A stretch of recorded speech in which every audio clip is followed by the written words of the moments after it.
I'm here with Carolyn Chudleigh at the 7th Annual Agribusiness Law Conference up here on the Gold Coast. Carolyn chaired yesterday's session, the first day of our conference, and by the response of the audience last night did a fantastic job. And I thought I'd interview Carolyn on what makes a good chair. Carolyn, first of all, in general terms, what do you do to make your chairing so successful?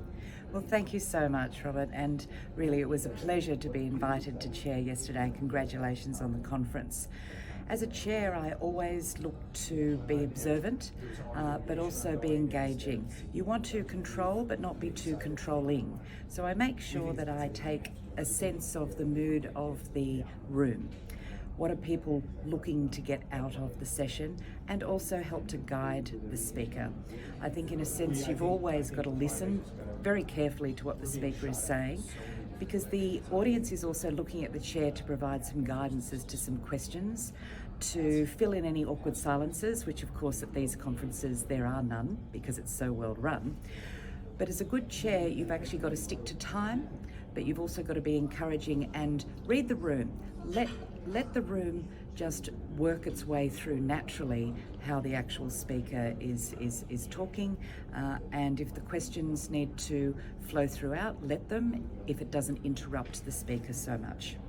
Now, what about time management? That's probably the most difficult problem for a chair. What do you do with a speaker who's running substantially over time? Yes, you need to engage with them, make some subtle movements, but communication before the presentation starts. Have a little discussion with the speaker to begin with, and actually ask them, what cues would you like with 5 minutes to go or 10 minutes to go?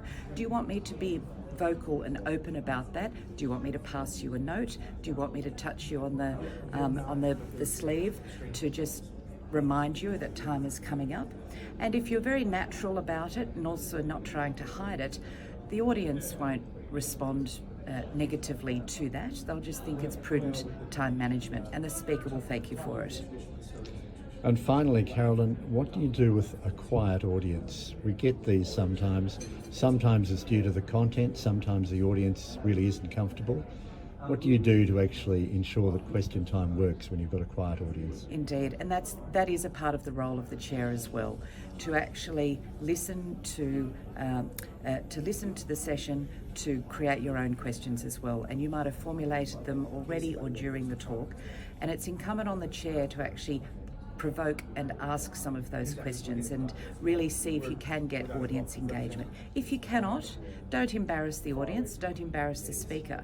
Literally ask your own questions of the speaker, fill in that time, and hopefully you will get one hand put up in the audience. Also, introduce a little bit of humour, relaxed humour, not directed at anything or anyone, but just see if you can bring a theme through from the speaker's presentation and also from the course of the day. That was fascinating and very good and well-informed advice. Carolyn Chudleigh, thank you very much. Thank you.